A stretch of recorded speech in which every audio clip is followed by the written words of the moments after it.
Assalamu alaikum warahmatullahi wabarakatuh.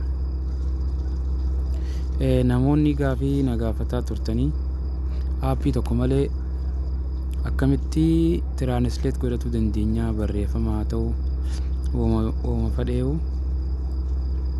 tartiiba isaan hordofuun isinittan hima. Jalqaba irratti as jira jechuu aappiin sun barbaachisne tiraanisleet kan godhamu as jira. Tartiiba isaa kan hordofaa tuttuqaa tajeensan ergaatu ittanii booda isa kanaa jechuu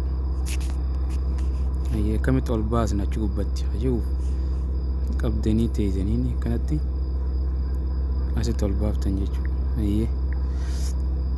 Amma isin ol ba'ee jira, waan feetan as barreessuu dandeessanii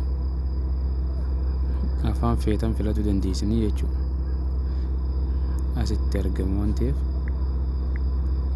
asiin afaan waan feetan barreessuu dandeessanii kaam hiir hajii waan amma afaan arabaatti jijjiiruudhaaf akkasitti isinii barreeffamaa jechuudha. Yoo barbaaddan immoo afaan oromoo filachuu dandeessan. Kun afaan oromoo illee ni jira. Afaan oromoo hayyee kaam hiir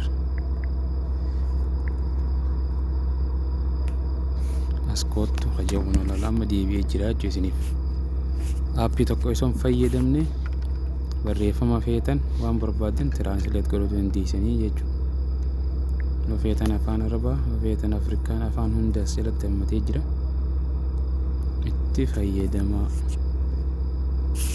isiniin jedha. Sheerii walii godhaa. Galatooma.